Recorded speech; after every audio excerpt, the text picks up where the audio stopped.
Moi, je vais vous parler de l'accompagnement des stagiaires à l'aide du numérique, mais le numérique seul n'est pas vraiment intéressant si on ne voit pas d'intérêt pédagogique à notre utilisation du numérique. C'est normal qu'on n'ait pas intéressé disons, à changer nos pratiques d'accompagnement puis à faire appel à différents outils technologiques ou autres. Donc, je me nomme Mathieu Petit, je suis professeur à l'Université de Sherbrooke. J'enseigne au département de pédagogie à la faculté d'éducation et mon rôle ici concerne notamment les programmes, dans le fond, les stages de différents programmes, notamment le bac en enseignement secondaire. Puis mes travaux de recherche portent sur l'utilisation du numérique en formation pratique. Vouloir briser l'isolement des stagiaires, c'est hyper louable parce que les stagiaires se sentent souvent isolés en stage et ils perdent le lien privilégié qu'ils ont avec les collègues, les pairs de leur salle de classe. Mais on parle quand même d'une perception d'isolement chez ces stagiaires-là. Mais il peut aussi avoir une perception de présence à distance de leur collectif qu'ils avaient en contexte collégial ou universitaire. Donc, le numérique permet de réunir ce collectif-là malgré la distance. À distance, il est possible de faire preuve de présence enseignante, une catégorie de présence à distance. Par exemple, une présence enseignante peut être une évocation de cette présence-là, c'est peut-être la personne superviseur qui offre un entretien post-observation à distance par webconférence à sa personne stagiaire. On peut faire preuve également de présence cognitive. C'est cette idée de résoudre des problèmes à distance en faisant des liens théorie-pratique. Donc, la personne stagiaire peut, sur un forum de discussion, partager un problème de son quotidien et rapidement avoir accès à des pistes de solutions, à s'engager dans une démarche de résolution de problèmes, et ce, collectivement, grâce à ce collectif-là.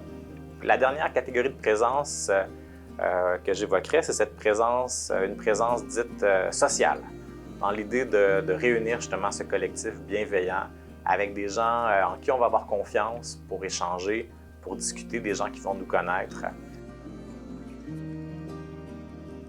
Il y a plein d'outils qui ont émergé puis qui sont associés à cet accompagnement à l'aide du numérique. On peut parler, oui, de la vidéo, oui, des forums de discussion, oui, le portfolio numérique qui est un petit peu plus en contrôle, qui est entre les mains de la personne stagiaire. On veut que la personne stagiaire soit un petit peu plus partie prenante de sa formation, puis le portfolio numérique permet ça.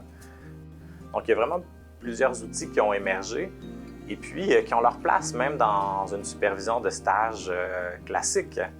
Moi, je sais que lorsque je vais superviser des stagiaires en présentiel, en vrai de vrai, j'apporte mes caméras, j'apporte mes outils pour filmer ma personne stagiaire pour que, oui, je suis là. Il y a un apport du fait que je suis là en présentiel, je peux discuter avec la personne stagiaire, avec les collègues, mais aussi je peux réinvestir la trace numérique que représente la vidéo au service de mon entretien post-observation. Donc, oui, le numérique est rendu pas mal indispensable quand on ne peut pas être là physiquement. Donc, même si on peut être là physiquement, même au quotidien avec notre personne stagiaire, les outils numériques nous aident, dans le fond, apportent et peut contribuer au développement professionnel des stagiaires à cause des traces, les fameuses traces numériques qu'on peut tirer de notre utilisation du numérique.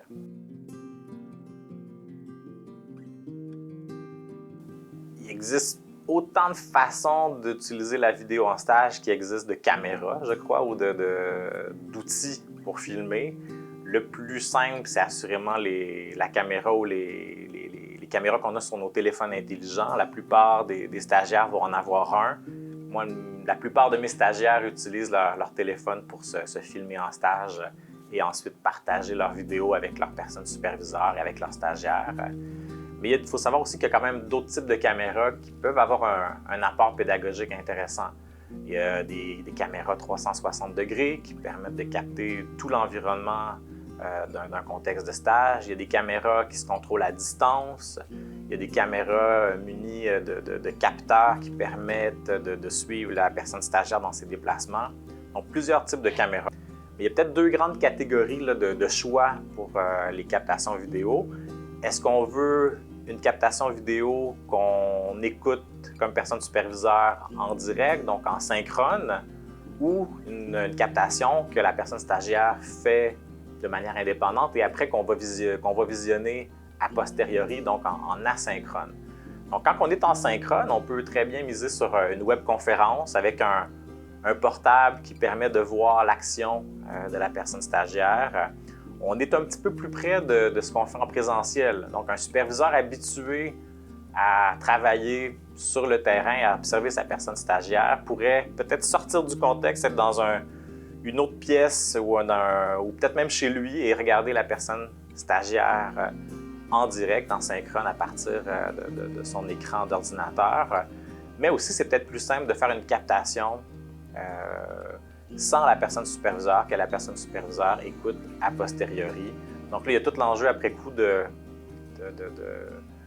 transférer la vidéo en un fichier, qui est souvent un fichier très lourd. Parfois, la personne stagiaire peut s'observer avant d'envoyer la vidéo à la personne superviseur pour qu'il y ait un entretien et que la personne stagiaire puisse apporter elle-même des éléments quant à son observation, à son auto-évaluation suite à l'observation de sa vidéo. Donc l'idée, c'est de choisir la bonne modalité qui répond aux besoins du contexte, du stagiaire, de la personne superviseur. Assurément, il y a des enjeux éthiques qu'il faut considérer quand on utilise le numérique pour notre accompagnement de nos stagiaires. Les enjeux éthiques relèvent parfois même d'un ordre professionnel, donc on a des considérations tout particulières selon différentes professions. Je pourrais les résumer peut-être en deux aspects. L'idée première, c'est d'avoir toujours le consentement des personnes qui se retrouvent avec la personne stagiaire dans les traces numériques qu'on peut prendre, tout particulièrement à l'aide de la vidéo. Donc, si on filme des gens, ça prend leur consentement écrit. Si on filme des personnes d'âge mineur, donc avoir le consentement des parents. Donc, il y a cette considération-là d'avoir le consentement des personnes qui se retrouvent sur nos traces numériques. L'autre aspect, c'est la conservation de ces données-là et la diffusion peut-être qu'on peut en faire. Donc, l'idée, c'est de s'assurer qu'on les conserve dans un milieu sécuritaire, protégé, et même qu'après un certain temps, on les supprime. Parfois, il y a des contextes de stage où c'est pas possible de filmer, par exemple. Et ça, c'est correct. Il faut respecter ces enjeux-là. Mais il est quand même possible d'utiliser d'autres outils numériques pour compenser. On peut même parler d'une observation indirecte de l'activité de la personne stagiaire. Certains programmes font appel à la photo pour compenser la prise, dans le fond, les captations vidéo. Donc, la personne stagiaire fait son activité, son intervention normalement et peut prendre une photo après, peut-être du lieu dans lequel s'est passée l'intervention. Et la photo va être évocatrice lors peut-être d'un entretien post-observation pour évoquer qu'est-ce qui s'est passé lors de cette journée-là, lors de cette intervention-là.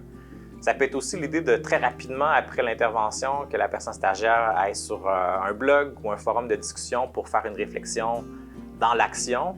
Et après coup, on pourrait revenir plus tard sur ce texte, ce bref texte, de manière avec un peu plus de recul, qui peut être peut-être partagé aussi avec un collectif. Moi, je voudrais vraiment pas que les gens se sentent obligés à utiliser le numérique. Donc, je reviens un peu sur peut-être mon idée initiale qu'on ne doit pas choisir le numérique parce que c'est à la mode ou parce qu'on dit que c'est là qu'il faut aller. Il faut l'utiliser parce qu'on y voit un avantage pédagogique au service de notre accompagnement, au service du développement des compétences des stagiaires. Mais dans cette utilisation du numérique, il ne faut pas oublier le caractère humain. Donc, il faut prendre le temps d'échanger avec nos personnes stagiaires. Il faut prendre le temps d'échanger avec nos partenaires, avec nos collègues qui vont être réunis à l'aide du numérique. Donc, il faut humaniser cette utilisation du numérique-là.